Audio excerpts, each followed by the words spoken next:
नमस्कार बच्चों, क्या हालचाल। तो आज का सेशन आरंभ कर रहे हैं। आज का दिन बहुत क्रूशियल है। मैंने आपसे कहा था कि आज हमारा काइनेटिक्स का भी लेक्चर आएगा, सॉलिड का भी लेक्चर आएगा और कुछ बच्चे जो हमारे एडवांस और कंपटीशन टेस्ट की तैयारी कर रहे हैं उनके लिए भी आज एक सेशन आएगा। लेक्चर का टाइम थोड़ा सा आगे हो सकता है और क्योंकि I am feeling a bit better, तो मैं अब इसको रिकॉर्डिंग कर रहा हूं आपके सामने। कंफ्यूज मत हो, परेशान मत हो, हर चीज आ रही है। डीपीपीज आपकी आज लाइनअप हो जाएंगी। सॉल्यूशन आपको जैसा मैंने कहा था कि संडे तक मिल जाएंगे, सॉल्यूशन वीडियो भी। प्रैक्टिस करते रहो, हम पूरी तरह आपके साथ हैं। आज के टॉपिक जरा देख लेते हैं एक बार। सबसे पहले हम बात करेंगे बच्चों आज factors affecting rate of the reaction. कौन कौन से फैक्टर अफेक्ट करते हैं एक रेट ऑफ द रिएक्शन को। देखो, बड़ी सीधी सच्ची सी बात है। अगर मैं ध्यान से सोचूं तो भाई साहब, रिएक्टेंट का नेचर कैसा है ये इफेक्ट करेगा, कंसंट्रेशन क्या है ये इफेक्ट करेगा, बॉन्ड टूटने में कितनी डिफिकल्टी हो रही है ये तय करेगा। जैसे आप एक चीज सोचो, आपकी जो रेट होगी रिएक्शन की, पुराने बंधन आपके कितने स्ट्रांग हैं, उनको तोड़ने में कितना टाइम लग रहा है, इस बात पे भी डिपेंड करेगा। यानी अगर मोटे तौर पे देखा जाए तो रिएक्टेंट का अपना नेचर क्या है उस पर रेट ऑफ रिएक्शन डिपेंड करेगी। फिर कंडीशन क्या है, माहौल कैसा है, उस पर डिपेंड करेगा। कैटलिस्ट क्या डाला है, टेम्परेचर क्या है, प्रेशर क्या है, इन सब पे डिपेंड करेगा। तो आइए सबसे पहले ये पढ़ेंगे, फिर law of mass action given by Guldberg and Waage, फिर मॉलिक्यूलरिटी ऑफ ए रिएक्शन और फिर ऑर्डर ऑफ ए रिएक्शन की बात होगी। उसके बाद कुछ सवाल जो अभी तक हमने पढ़ा है उसके विषय में जानकारी पक्की करने के लिए। तो सबसे पहले factors affecting rate of a reaction. Nature of the reactant पहली चीज, जैसा मैंने आपसे कहा कि भाई रिएक्टेंट किस तरीके से आपस में रिएक्ट करेंगे, क्या वो आपस में एक दूसरे से अच्छी बोलचाल कर पाते हैं, कोलिजन कर पाते हैं या नहीं, रिएक्टिव है या नहीं, अपना भी मूड है या नहीं, ये भी बहुत जरूरी है रिएक्टेंट के हिसाब से। कंसंट्रेशन, फिर लिया कितना है भाई, कम लिया कि ज्यादा, इस बात पे भी बहुत कुछ डिपेंड करेगा। रिएक्शन की rate, surface area, catalyst, temperature, radiation थे, प्रेशर, मेरे बच्चे, इन सभी फैक्टर्स के विषय में अभी हम डिटेल में बात करेंगे क्योंकि इन पे वो सवाल बहुत आपसे पूछेगा, चाहे वो स्टेट बोर्ड सीबीएसई चाहे आईसीएसई, और कंपटीशन में तो पूछेगा ही। देखो बच्चे, मैंने आपसे पहले भी कहा कि कुछ बच्चे फिर से स्मार्ट बोर्ड की बात कर रहे थे। मैंने स्मार्ट बोर्ड पे आके लेक्चर दिया। अभी कुछ लिमिटेशंस होती हैं तो कुछ फायदे भी होते हैं भाई। अगर पेन टाइम में वो लाइव एक क्लासरूम की फील थोड़ी कम हो जाती है तो ये भी तो है बेटा, आपके साथ बैठ के पढ़ाने की फील भी तो बढ़ जाती है, पर्सनल अटेंशन की फीलिंग भी तो आ जाती है। वो चीज ध्यान से देखो। तो चलिए सबसे पहले बात करते हैं नेचर ऑफ रिएक्टेंट की और फिजिकल स्टेट, सबसे पहला उनका एक टॉपिक। तो बेटा फिजिकल स्टेट का मतलब क्या हुआ। देखो, जब तक रिएक्टेंट आपस में घुलेंगे मिलेंगे नहीं, वो नई कॉम्बिनेशन कैसे बनाएंगे। मान लो यार गुरु, आपको कोई टास्क पूरा करना है, वो आते हैं ना टीवी पे रियलिटी शोज, तो कोई टास्क पूरा करना है। अब आपने टीम ऐसी बना दी जिसकी आपस में बनती ही नहीं, तो क्या टास्क पूरा हो जाएगा। जब इंटरमिक्सिंग अच्छी नहीं होगी तो क्या टास्क पूरा हो जाएगा मेरे दोस्त, नहीं। तो जो हमारी फिजिकल स्टेट है, जैसे कि गैस हो गई, हाँ सही आ रहा है बोर्ड पे, हाँ गैसेस हो गई, राइटिंग भी साफ आ रही है, ठीक है। लिक्विड हो गए, ते सॉलिड हो गए, किसका बढ़िया रेट ऑफ रिएक्शन होगा, जो इंटरमिक्सिंग अच्छी करेगा। तो लिख लेते हैं, एक्चुअली हिसाब से गैस, लिक्विड, सॉलिड यही रहा। तो यहां पर अगर हम देखें, लाइन सीधी नहीं आई, कोई बात नहीं। तो ये डिक्रीजिंग रेट है, मतलब सॉलिड की तरफ बढ़ते हुए रेट होती जाती है।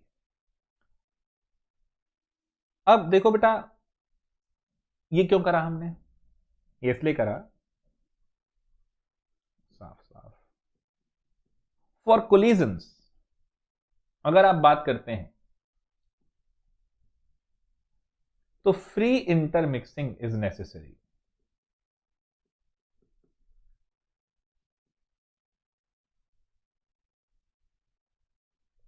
भाई एक बात बताओ, जब तक रिएक्टेंट आपस में टकराएंगे नहीं, वो प्रोडक्ट कैसे बनाएंगे, नई कॉम्बिनेशन कैसे होगी?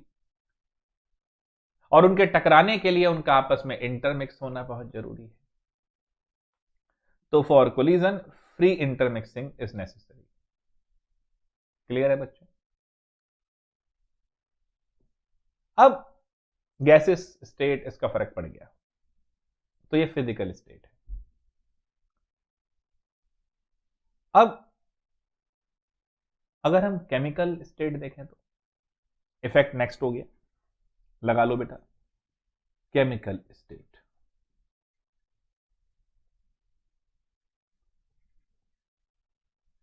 ऑफ रिएक्टेंट्स, दो रिएक्शन लिख के देखते हैं।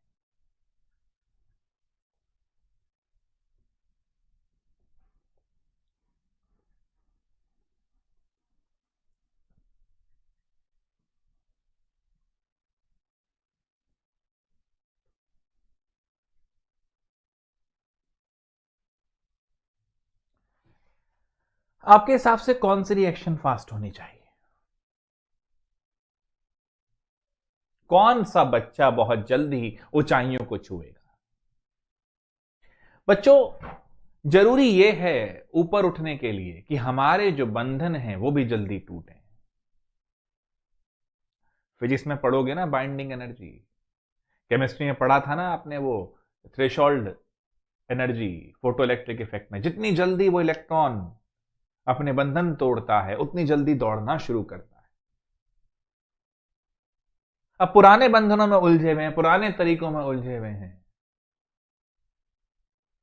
तो मेरे बच्चे पुराने तरीकों में उलझे रहोगे तो पुरानी तरीके की जिंदगी ही तो जी पाओगे। बात समझ में आ रही है? मैं देख रहा हूं कई लोग अभी भी डाल देते हैं कि सर वो सिक्वेंशली नोट्स बना के दे दो हमें। बिल्कुल दे देंगे, नोट्स बना के दे देंगे, उसको आप याद कर लेना, याद करके पेपर में लिखाना, बोर्ड के अंदर, स्टेट बोर्ड में नंबर आ जाएंगे 95 96%। बस उसको लेके क्या करोगे, उसके बाद सोचा है? बोर्ड के ये 95 96% मार्क्स जो आ जाते हैं बच्चों के, खासतौर पर सीबीएसई में, बेटा इसके 2 दिन बाद कोई वैल्यू नहीं होती, कोई नहीं पूछता इन्हें। क्यों नहीं पूछता? लाखों है ना, भीड़ का हिस्सा ही तो बन जाओगे, फायदा क्या होगा? लेकिन अगर आप जेई मेंस निकाल लेते हो, जेई एडवांस निकाल लेते हो, आप मेडिकल एंट्रेंस निकाल लेते हो, आप डॉक्टर बन जाते हो और आपको प्रॉब्लम सॉल्विंग आती है, तो बच्चे आप ज्यादा बेटर हो। जरूरी यहां पर, समझे हो, ये चीज है। वैसे ही यहां देखो 2NO। अब 2NO के, अरे भैया क्या है, 2NO के हिसाब से अगर देखते हैं तो यहां पर एक ही बॉन्ड टूटना है NO का।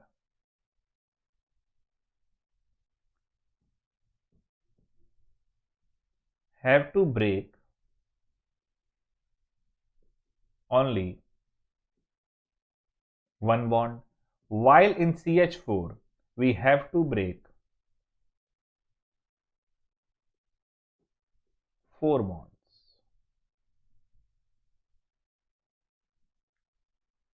अब जिसका एक बॉन्ड टूटना है वो जल्दी टूट जाएगा, उसको 4 तोड़ने हैं, वहां टाइम लग जाएगा, तो ये रिएक्शन मेरी फास्ट हो जाएगी। ठीक है? This is how chemical state of reactant will affect. पहला फिजिकल स्टेट, अगर इंटरमिक्सिंग अच्छी होगी, मतलब देखो बच्चों, लाइफ में आगे बढ़ना है। कई बच्चे अभी डालते हैं कि सर हमें यहां दिक्कत हो रही है, बहुत सारा पैनिक है, ये है वो है, कुछ नहीं है भाई।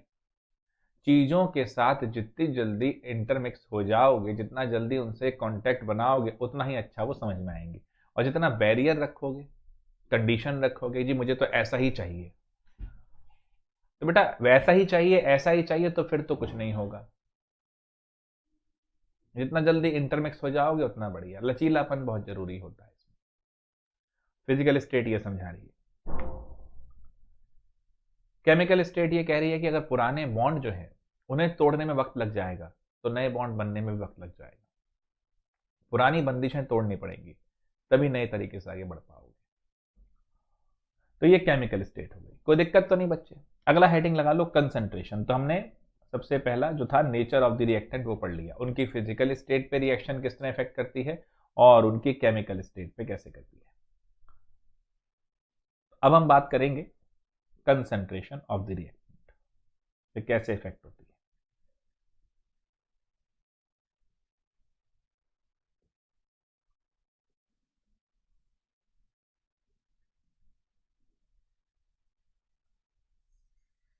पहले ये पॉइंट लिख देना, समझा तो मैं ऑलरेडी चुका हूं। सबसे पहले क्या दिखाया गया, it has been observed, so observation is that the rate of the reaction decreases with time. Time के साथ रेट ऑफ द रिएक्शन गिरती चली गई। ये तो बहुत ही कठिन समस्या हो गई, क्यों होती जा रही है। लोगों ने अंदाजा लगाया कि देखो जैसे जैसे टाइम पास होता जा रहा है रिएक्शन के अंदर, तो कंसंट्रेशन ऑफ रिएक्टेंट भी कम होती चली जा रही है।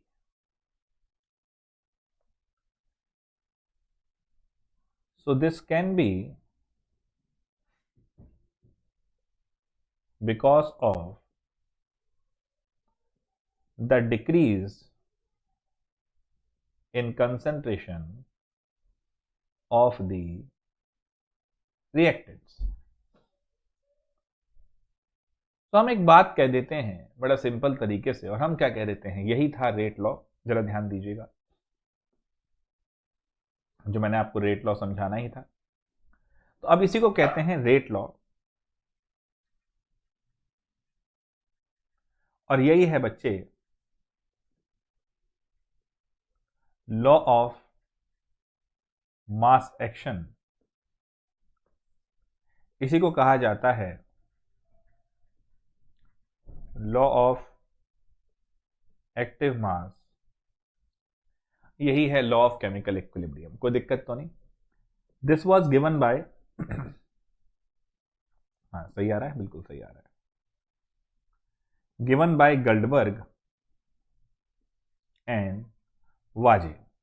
बोर्ड में, स्टेट बोर्ड हो, अब जब मैं बोर्ड बोलूं तो समझ जाना कि सारे बोर्ड की बात कर रहा हूं। बोर्ड में अगर आप साइंटिस्ट के नाम के साथ कोई चीज लिखते हैं, देखो बच्चों मैं ज्यादातर जितने भी आंसर आपको लिखवाऊंगा उसमें साइंटिस्ट का नाम प्रमुखता से बोलूंगा। उसका एक रीजन है भाई, मान लो लोअर कोर्ट के अंदर आप पहुंचे हो और आप कोई बात कर रहे हो और वहां आपने सुप्रीम कोर्ट के किसी जजमेंट का उल्लेख ले लिया है, अब क्या होगा। अब लोअर सॉरी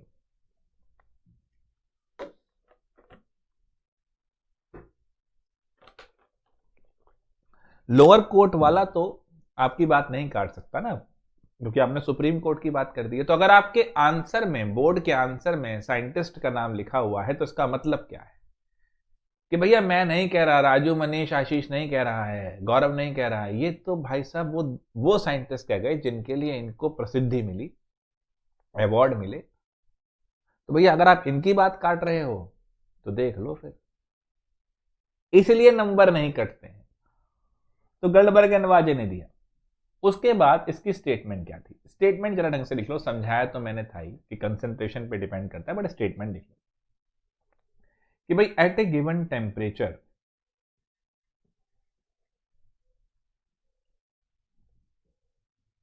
सही आता है, the rate of a reaction, मेरे साथ साथ लिखते रहो बोलते रहो,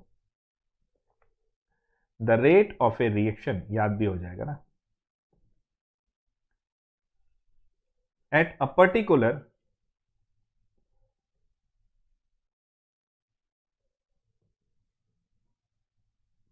instant is proportional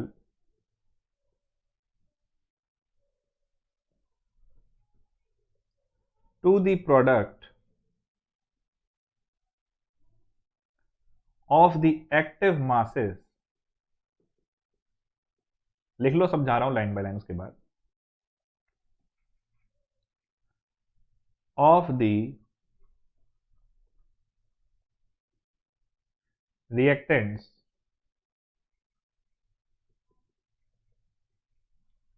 taking part in the, ध्यान से लिखो, at a given temperature the rate of a reaction at a particular instant is proportional to the product of the active masses of the reactant taking part in the reaction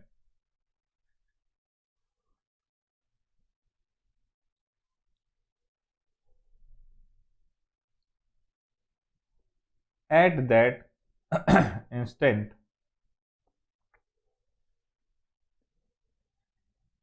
raised to the powers which are numerically equal to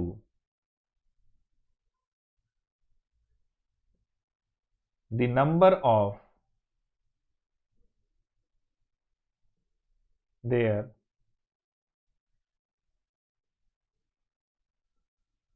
respective stoichiometric coefficients.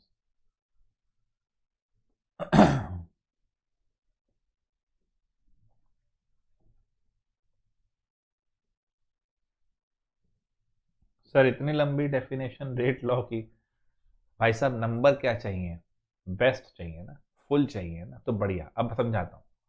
कहना ये चाह रहा है कि अगर आप rate law लिखते हैं तो रेट लॉ में आप रिएक्टेंट्स के एक्टिव मासेस की बात करते हैं। अभी इस क्लास में बैठे हो आप, अब आप कहोगे जी मैं तो, फिर वही चीज आ गई बेटा, कंसंट्रेशन की अगर बात करते हैं तो सॉल्यूशन के जमाने से मैं कहता आ रहा हूं कि अगर आप 100 बातें सोच रहे हैं तो अभी इस क्लास में अभी कितनी बातें आप सोच रहे हैं?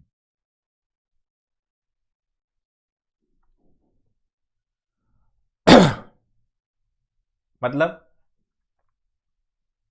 अगर आप 100 बातें सोच रहे हैं और 90 से अबव इसी क्लास की हैं तो आप कंसंट्रेटेड हो। वही चीज यहां है, उसी को एक्टिव मास कहा है, पूरा मास नहीं कहा, वो मास जो वाकई में उस रिएक्शन में उस समय एक्टिव है। इस समय क्लास करते हुए अगर आप सोच रहे हो हाय अब इसके बाद फिजिक्स का टॉपिक है, इसके बाद ये है हो अब क्या करेंगे, तो बत्ती लग गई भाई साहब। इसका ध्यान मतलब आपका ध्यान नहीं है इस क्लास में। शर्मा जी जो कह रहे हैं वहां ध्यान नहीं आ रहा आपका, आपका ध्यान तो 50 बातों में लग गया। अरे सर ने तो स्मार्ट बोर्ड नहीं लगाया यार, हो अबे तो स्मार्ट बोर्ड नहीं लगाया तो भाड़ में जाने दो ना उसको, ध्यान से समझ लो क्या बात है। Active mass, exact mass that react की जो बात करी थी इक्विवेलेंट मास के अंदर में, एक्टिव मास क्या हुआ, थोड़ा उससे डिफरेंट हो गया। जितना मास इस समय आपके पास, जितना ध्यान इस समय आपके पास है, उसमें से कितना रिएक्शन में, कितना इस समय पढ़ते हुए लगा रहे हो, और उसी की पावर, उसी का जो कोफिशिएंट है उसकी पावर है। ऑर्डर के समय बताया था मैंने ये चीज, तो उनको रेस टू द पावर लिख दिया है कि उससे कितना इफेक्ट है, उससे कितना इफेक्ट है, और फिर हमने रेट लॉ लिख दिया। तो इसका बेसिक मतलब ये हुआ कि भैया rate is directly proportional to concentration of the reactants. But इसमें एक चीज ध्यान रखो, ये कंसंट्रेशन कौन सी है, ये एक्टिव मास वाली कंसंट्रेशन है, पूरी नहीं ले रहे हैं। तो एक्टिव मास क्या होता है बेटा?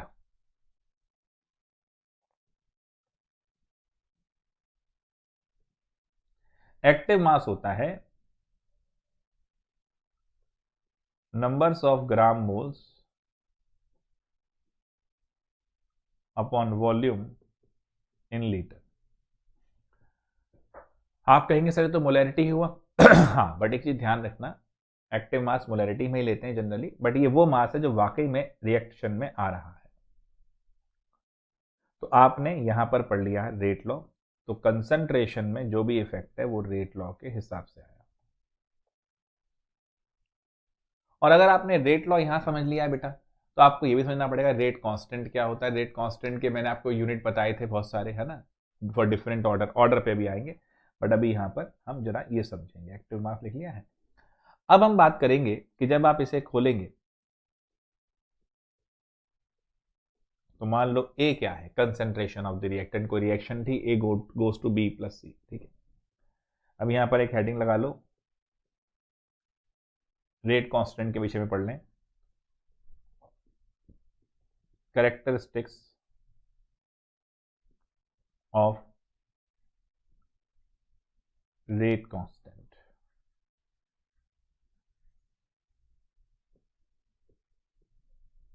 नंबर 1, एक तरह से ये रेट ऑफ रिएक्शन ही तो बताता है, जितना ज्यादा के उतनी better rate of the reaction. तो लिख लो,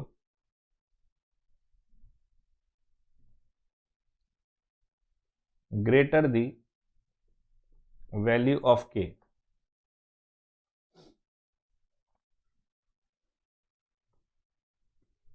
फास्टर इज द रिएक्शन। सही आ रहा है। अब के जो है वो नेचर ऑफ रिएक्टेंट पे डिपेंड करेगा।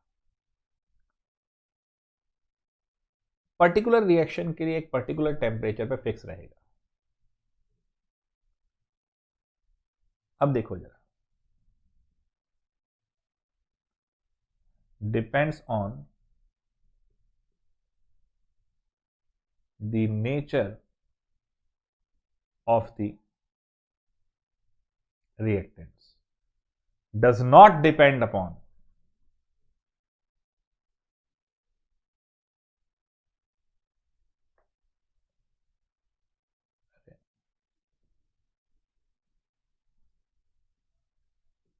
कंसंट्रेशन पे डिपेंड नहीं करता, नेचर पे करता है।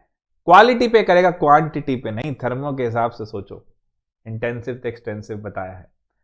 तो does not depend on concentration, but nature पे डिपेंड कर रहा है और एक फिक्स टेम्परेचर के लिए फिक्स रहेगा।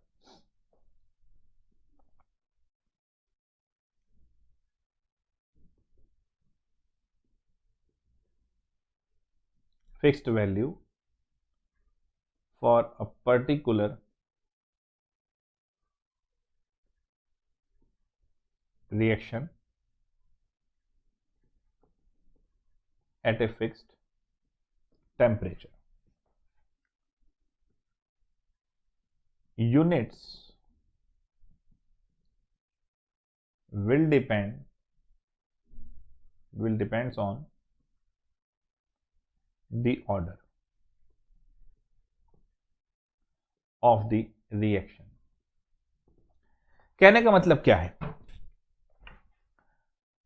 ऑर्डर क्या था? हमने तो पहला जो हमने सेशन लिया जहां हमने ओवरव्यू की बात करी, वहां हमने यूनिट्स ऑफ के, मैंने कहा था सबसे इंपॉर्टेंट जो 7 आपके पास टॉपिक हमने लिखवाए थे उसमें ये बहुत इंपॉर्टेंट था। और मैंने आपको बताया था जीरो ऑर्डर के लिए निकाला था, फर्स्ट ऑर्डर के लिए याद है, पर सेकेंड आया था फर्स्ट ऑर्डर के लिए। तो ऑर्डर ऑफ द रिएक्शन की जो यूनिट्स ऑफ के जो डिपेंड करती है वो ऑर्डर ऑफ द रिएक्शन पे करती है। Finally the value of K changes with temperature, temperature के साथ चेंज करता है। और मैंने आपको बताया भी था अभी जो कल वाली क्लास थी कि for each 10 degree rise double हो जाता है। अब हमारे सामने आता है सवाल कि हम रेट ऑफ द रिएक्शन और इसको कैसे, लाइन सही आई, आ गई सही, रेट ऑफ ए रिएक्शन और रेट कांस्टेंट, इसको करते हैं डिफरेंशिएट। ये क्या है बेटा? एक तरह से कह सकते हो ये स्पीड है विद विच रिएक्टेंट्स, बेटा राइटिंग साफ आ रही है ना, कोई दिक्कत तो नहीं? और देखो अब बहुत ज़्यादा साफ करने में थोड़ा टाइम ज़्यादा लग जाता है ना। Reactant gets converted into products. और अगर मैं सिर्फ पीपीटी बना के ले आऊं तो वो आपके दिमाग में नहीं बैठ पाएगी। न्यूरो साइंटिफिक तरीका है कि टीचर जब पढ़ा रहे हैं तो वो बोर्ड पे या आपकी कॉपी पे अगर लिख रहे हैं और उनके साथ साथ आप लिख रहे हैं तो आपकी पढ़ने की क्षमता 150 गुना बढ़ जाती है। आपका दिमाग उसको 150 गुना तक रिटेन कर सकता है। और सिर्फ आप वीडियो देख रहे हैं आप पीपीटी देख रहे हैं तो ये बहुत कम हो जाती है। आप कभी आजमा के देख लो, समझ में आ जाएगा। वीडियो तो बहुत टाइम से देख रहे हो ना, यूट्यूब वगैरह पे देखते थे। और अभी जो जो एक्सेलेरेट बैच या हमारे जो बैचेस स्टार्ट हुए हैं, यहाँ पर आप अलॉन्ग विद टीचर्स जब लिख रहे हो, समझ रहे हो, तो यहाँ पर लर्निंग एबिलिटी आपकी ज़्यादा बढ़ रही है। इसका रीज़न यही है, तो ये चीज़ ध्यान रखना। तो मेरे साथ साथ लिखते जाओ। ये स्पीड है with which reactant gets converted into products. ये क्या है? ये एक तरह से आपका प्रोपोर्शनैलिटी कांस्टेंट है। एक तरह से क्या, ये है ही प्रोपोर्शनैलिटी कांस्टेंट। यानी ये अगर कुछ वैल्यूज को यूनिटी करो तो बराबर, कौन कौन सी वैल्यूज, अगर आप कंसंट्रेशन यूनिटी ले लें, जैसे फॉर जीरो ऑर्डर आप ले लेते हैं, तो उसमें ये रेट ऑफ द रिएक्शन के बराबर हो जाता है। तो ये लिख लो, ये क्या हो जाएगा बेटा? It is measured as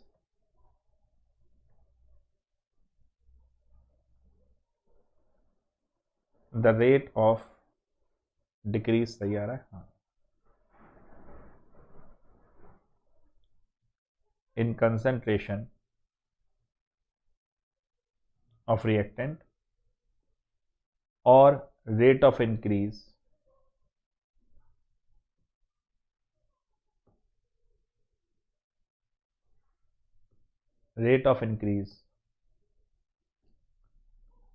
in concentration of products। ये क्या है बेटा? it is equal to the rate of the reaction when concentration of each of the reactant, line ही है ना इसकी, इस यूनिटी। क्लियर बच्चों? कितने पॉइंट लिख दिए मैंने? 2 लिख दिए। थर्ड आप लिख लो, इसकी यूनिट मोल पर लीटर पर टाइम होती है। इसकी unit depends on the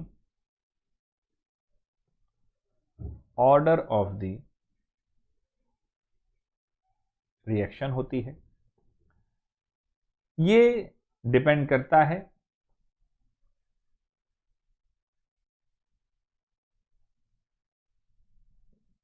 initial concentration पर,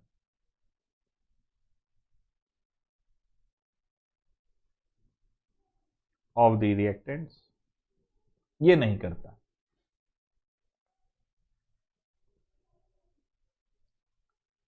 तो अगर मैं आपसे पूछ लूं कि भाई साहब मुझे बताओ रेट ऑफ रिएक्शन क्या एक एक्सटेंसिव क्वांटिटी है? हाँ जी, हो सकती है एक्सटेंसिव, क्योंकि ये अमाउंट पे डिपेंड कर रही है बाय डेफिनेशन।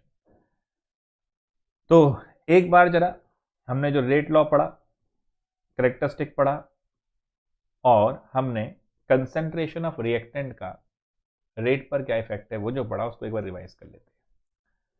तो ये ऑब्जर्व किया गया दोस्तों कि जैसे जैसे टाइम बढ़ता है, रेट ऑफ द रिएक्शन कम होती चली जाती है। लोगों ने अंदाजा लगाया भाई ऐसा क्यों होता होगा, तो उन्होंने कहा जी ऐसा है, ऐसा इसलिए होता होगा कि रिएक्टेंट्स की जो कंसंट्रेशन है वो लगातार कम होती चली जा रही है। हमने कहा चलो बढ़िया बात है, उम्दा बात कर दी आपने कि लगातार कम होती चली जा रही है, तो इसका मतलब जो रेट ऑफ द रिएक्शन है वो कंसंट्रेशन ऑफ रिएक्टेंट पे डायरेक्टली प्रोपोर्शनल होगी। भाई ने बोला कि चलो हाँ कह सकते हैं। इसी बात पे फिर बन गया रेट लॉ, और rate law was given by गॉल्डबर्ग and Waage. साथ साथ बोलते चलो बेटा, अभी के अभी तैयार हो जाएगा। तो rate law is basically law of mass action, law of active mass भी कहा जाता है इसको, given by गॉल्डबर्ग and Waage. At a given temperature the rate of a reaction at a particular instant is proportional to the product of the active mass. जो बच्चे चाहते हैं कि सिर्फ एवरेज से मार्क्स मिल जाए, बढ़िया आंसर ना हो, बेस्ट आंसर ना हो, वो लिख देना कि rate law states that rate of the reaction is directly proportional to concentration of the reactant, और नमस्ते कर देना। जो चाहते हैं कि नहीं भैया हम तो भैया तगड़ा ही नंबर लेंगे, हम इतने में संतोष नहीं करेंगे। वो पूरा लिखेंगे कि at a given temperature the rate of a reaction at a particular instant is proportional to the product of the active mass of the reactant taking part in the reaction. At that instant, raised to the powers, सही लिख दिया ना मैंने English में, हाँ, reactant taking part, हाँ सही है, in the reaction at that instant raised to the powers which are numerically equal to the number of their respective stoichiometric coefficient, and this is your rate and this is your active mass, particularly वो molarity में आया। फिर जब ये लिखा तो भैया proportionality constant तो आना ही था, और जब वो आया तो उसके फिर करेक्टरिस्टिक भी देखने थे, वो भी लिख दिए हमने, जज्बाती आदमी है। ग्रेटर द वैल्यू ऑफ के फास्टर द रिएक्शन, के ज़्यादा है तो रिएक्शन रेट फास्ट है। Depends on the nature of the reactants, reactants का फिजिकल स्टेट क्या है, रिएक्टेंट का केमिकल स्टेट क्या है, इस पर डिपेंड करेगा। Does not depend on the concentration, concentration पे डिपेंड कदापि नहीं करेगा। उसके बाद किसी भी रिएक्शन की एट ए पर्टिकुलर टेम्परेचर एक फिक्स्ड वैल्यू होगी के की। Units will depends on the order of the reaction, ठीक है, यूनिट जो है इसकी वो ऑर्डर पे डिपेंड करेंगी जी, और वैल्यू ऑफ के चेंजेस विद टेम्परेचर। उसके बाद मैंने आपको रेट ऑफ रिएक्शन ऑफ के का डिफरेंशिएशन भी बता दिया। तो आई होप ये सब बातें अब आपके लिए क्लियर होंगी। ये इंडिपेंडेंट हुआ, कोई दिक्कत किसी बालक को, आसान था। तो इस तरह से हमने क्या पढ़ लिया, हमने पढ़ लिया बच्चे रेट लॉ क्या होता है, ठीक है। अब आ जाओ इफेक्ट ऑफ, अब कौन कौन से इफेक्ट रह गए हमारे पास, हाँ, कंसंट्रेशन ऑफ रिएक्टेंट भी डन हुआ। अब आ जाओ सरफेस एरिया, कैटलिस्ट और टेम्परेचर।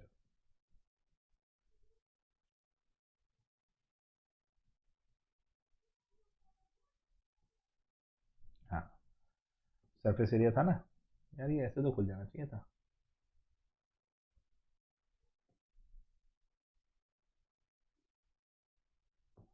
हाँ ठीक है, तो अब हेडिंग लगा लो बेटा, सरफेस एरिया का क्या इंपैक्ट है।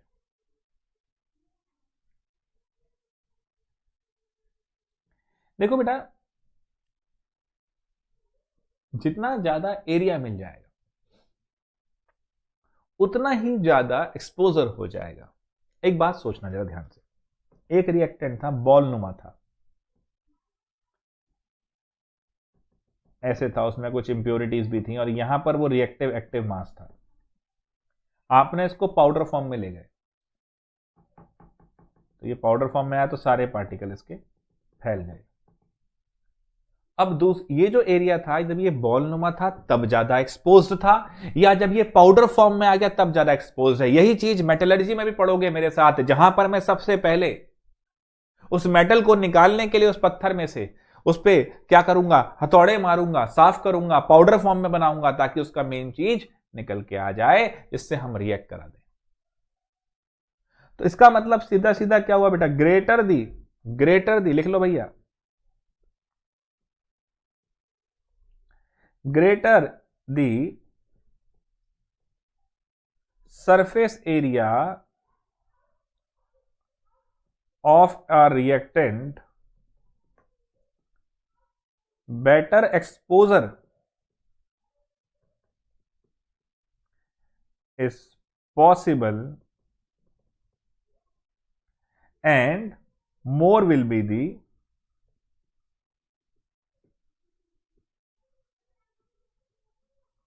rate। पाउडर्ड फॉर्म में ले आओ तो मैक्सिमम एफिशिएंसी हो जाएगी, नोट कर लेना इसको। मैक्सिमम एफिशिएंसी कहां मिलेगी भैया, रेट की, इन पाउडर्ड फॉर्म। वो मेटलर्जी वाले केस में ही बोलेंगे, क्या बोलेंगे जिसको, पल्वराइजेशन, है ना। देखो कितना सिंपल बात है, कुछ सीखने के लिए एक्सपोजर सरफेस बढ़ाना पड़ेगा। मान लो मैं आपसे कुछ सीखना चाहता हूं और मैं बोलूं भाई मैं तो गुरु आदमी हूं, मैं तो ये हूं, मैं टॉप पे हूं, मैं फलाना हूं, मैं ढिमकाना हूं, तो क्या मैं कुछ सीख पाऊंगा? कदापि नहीं, बिल्कुल नहीं। क्यों भाई? अरे पहले ही इतना घमंड है भाई साहब, हम पहले इतनी बाउंड्री लेके बैठे हैं, पहले ही इतना हिंड्रेंस से समझाया था ना अभी नेचर में। अगर खुल के मिक्स नहीं हो पाओगे तो समझोगे क्या रे? बने रहो कुएं के मेंढक, कोई दिक्कत नहीं। छोटा बनना जरूरी है कुछ सीखने के लिए। बात समझ में आई? पाउडर फॉर्म में आना जरूरी है, सरफेस एरिया बढ़ जाना जरूरी है, ताकि आसानी से खुल के मिक्सिंग हो पाए। नहीं तो नहीं, नहीं तो नहीं हो। चलिए, तो ये है पाउडर फॉर्म में मैक्सिमम एफिशिएंसी है। तो ये सरफेस एरिया की बात हुई। अगला क्या था जी? अरे नीचे काहे नहीं हो रहे भैया? हाँ अच्छा, हमें नहीं आ रहा है नीचे करना, कोई परेशानी वाली बात नहीं, ज्ञानी आदमी ना हम भी। चलिए इस पे आ गए, सरफेस एरिया भी डन। कैटालिस्ट उठाएंगे, आ हा, कैटालिस्ट उठाएंगे। चलिए भैया कैटालिस्ट उठाए ले। So effect of catalyst.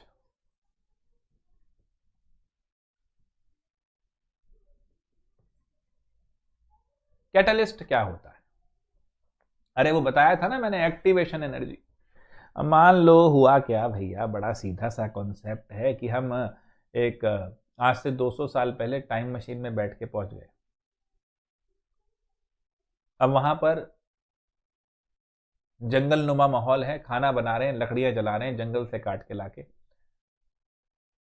बर्तन भी ठीक सा नहीं है, और मतलब चूल्हा बहुत ही पुरातन है, बहुत ही पुराना चूल्हा है एक तरह से, और वहां पर हम उसे हीट देने की कोशिश कर रहे हैं। खाना बनने में 4 घंटे लगना लाजमी सी बात है। फिर कुछ साल आगे आ गए, अब वो चूल्हा प्रॉपर एक शेप ले चुका है, हीट थोड़ा कंसंट्रेट होके जा रही है, खाना 2-2.5 घंटे में बन रहा है। फिर चलिए गैस आ गई है, अब वो गैस आ गई है तो और जल्दी बन गया खाना, और ओवन आ गया तो और फटाफट टाइम ही सेट कर दो, 5 मिनट में सब्जी तैयार। तो ये सब जो चीज बदलती चली जा रही है, ये कर क्या रहे हैं? ये एक्टिवेशन एनर्जी को फोकस करके कम कर रहे हैं, जिससे क्या हो रहा है, रिएक्शन रेट बढ़ रही है। जितनी एक्टिवेशन एनर्जी ज्यादा है उतनी रिएक्शन रेट कम है। कैटालिस्ट क्या करता है? इस एक्टिवेशन एनर्जी पे इफेक्ट करता है। अब आइए मजा। तो catalyst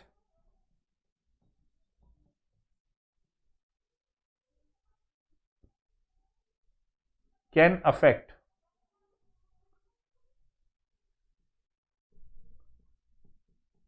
the activation energy of the reaction। तो मेरे भाई ये अफेक्ट करते हैं एक्टिवेशन एनर्जी को ही, ये ध्यान रखिएगा। अब कैटालिस्ट, खैर आपके यहां तो सिर्फ पॉजिटिव कैटालिस्ट है, बट मैं आपको जानकारी दूंगा क्योंकि ये तो इलॉबरेट क्लास है। कैटालिस्ट दो टाइप के होते हैं, एक होते हैं नेगेटिव कैटालिस्ट और एक होते हैं पॉजिटिव कैटालिस्ट। आप जो पढ़ते हैं वो पॉजिटिव है, बट नेगेटिव कैटालिस्ट होते हैं पॉइजन या इनहिबिटर जिन्हें कहते हैं, और पॉजिटिव होते हैं प्रमोटर। तो पॉजिटिव कैटालिस्ट एक्टिवेशन एनर्जी कम करते हैं, और जब ये एक्टिवेशन एनर्जी कम कर देते हैं तो रेट ऑफ रिएक्शन बढ़ जाती है। बात पल्ले पड़ी? जब ये एक्टिवेशन एनर्जी कम कर देंगे तो रेट ऑफ रिएक्शन हमारी बढ़ जाएगी। कोई दिक्कत तो नहीं है भैया, आसान है। तो कैटालिस्ट, पॉजिटिव कैटालिस्ट की बात कर रहे हैं, ये ध्यान रखना। लिख भी दो भाई, खैर आपके सिलेबस में पॉजिटिव कैटालिस्ट ही है। Can decrease the activation energy and hence increases the rate of the reaction।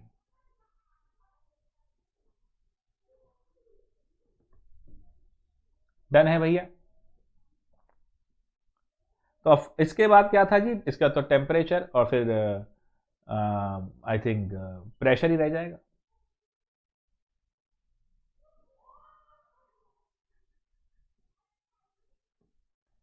Temperature क्या है जी? देखो जनरली आप जो रिएक्शन करा रहे हैं, जिन्हें हम कह रहे हैं काइनेटिकली कंट्रोल्ड, मैंने ग्राफ में भी समझाया था।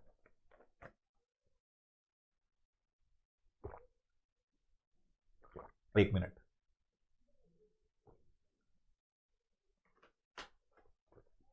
तो जिन्हें आप कह रहे हैं काइनेटिकली कंट्रोल्ड रिएक्शन, ये एंडोथर्मिक रिएक्शन ही तो है रे।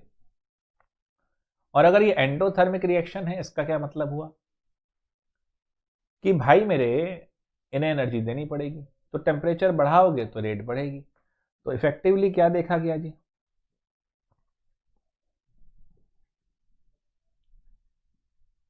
The reaction rate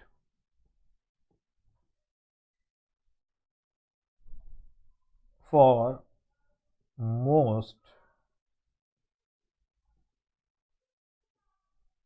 of the reaction doubles for every 10 degree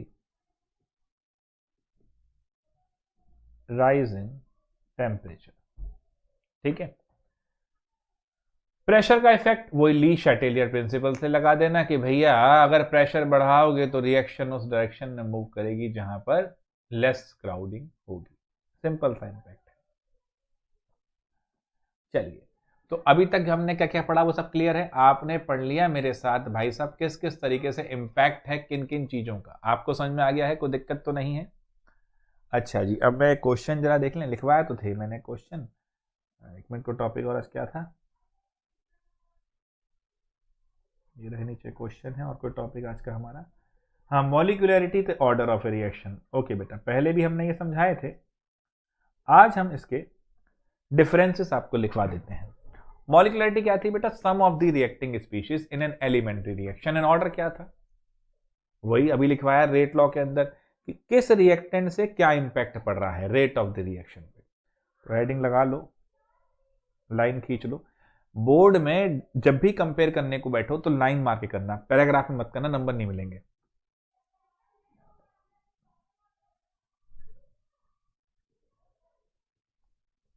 molecularity order. अब ध्यान से जो मैंने बताया सारा उसको शब्दों में लिख रहा हूं। It is the number of, और यही आंसर आपके बोर्ड में जाने चाहिए। फिर जो जो जो खास तौर पे देखो बेटा, चीजें समझा रहा हूं और लिखवा रहा हूं, तो इन पर्टिकुलर आप इन्हीं चीजों को वहां पर अच्छे से लिख देंगे। Number of reactants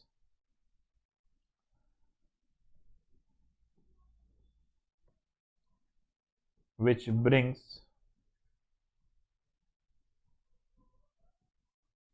the chemical change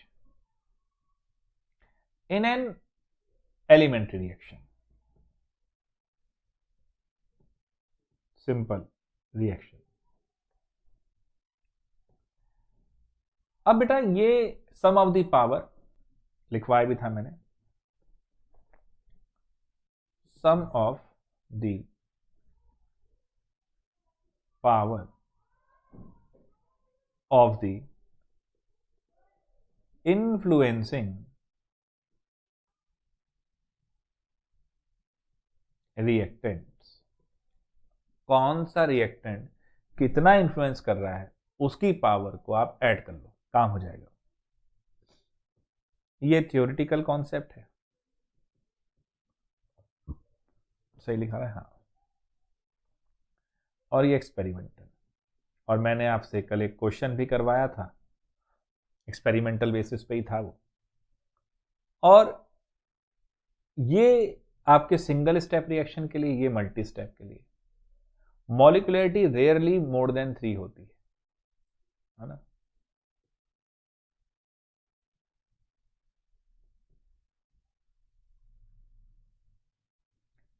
it can be anything. Molecularity 0 नहीं हो सकती, ऑर्डर 0 हो सकता है। ठीक है जी, चलिए अब एक सवाल छोटा सा,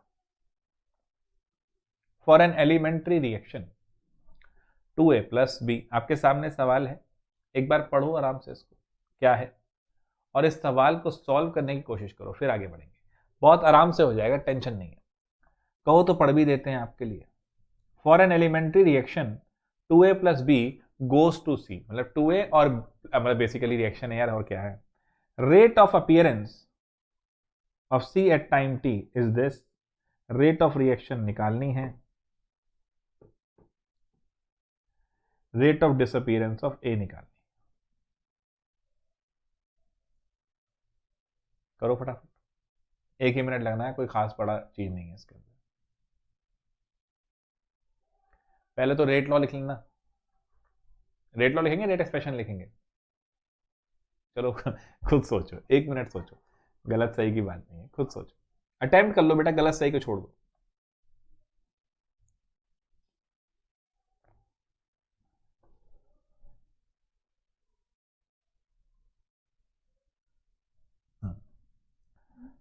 चलिए आंसर देख लें,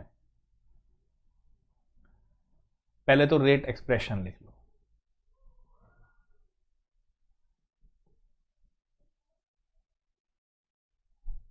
माइनस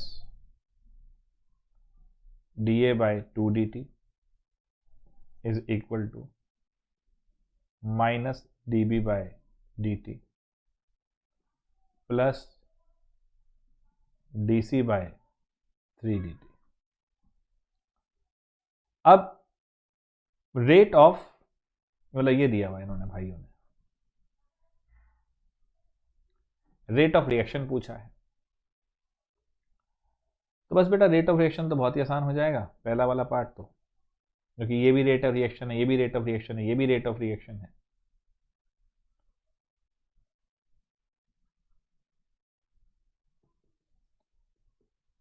इंटू 1.3 इंटू 10⁻⁻⁴। क्लियर है भाई?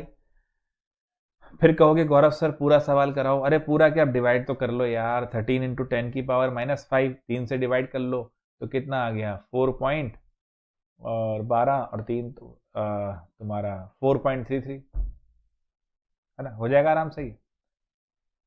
फिर कहता है rate of disappearance of A, अब ये आपको मिल गई rate of the reaction, this will be equal to this, इसको कर दो 2 से मल्टीप्लाई, कैसे, देखो इस केस में रेट ऑफ द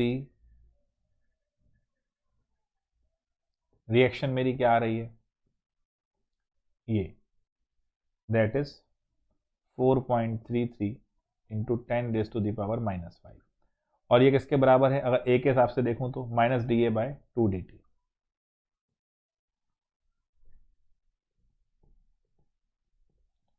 तो अगर मुझे निकालना है माइनस dA बाई dt, तो ये 2 इंटू 4.33 इंटू 10⁻⁻5 हो गया सीधा सीधा, और बच्चों ये क्वेश्चन बोर्ड में आया हुआ है। चलो अगला देखो,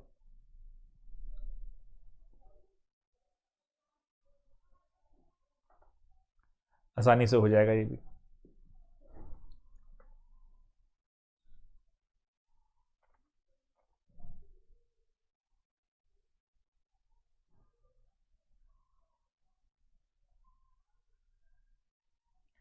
By decomposition of N2O5 is expressed by this. If the rate of decomposition of N2O5 is this, what will be the rate of formation of this and this? तो पहले वो लिख लो,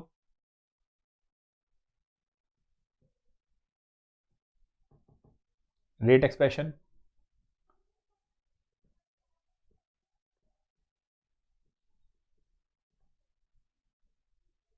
plus 1/2 dNO2 by dt plus, अब देखो ये 1/2 था, 1/2 upon 1/2 का 2 ऊपर आ जाएगा, 2 भाई 1 अपॉन 1/2 तो 2 ऊपर। अब आपको ये वैल्यू दे रखी है,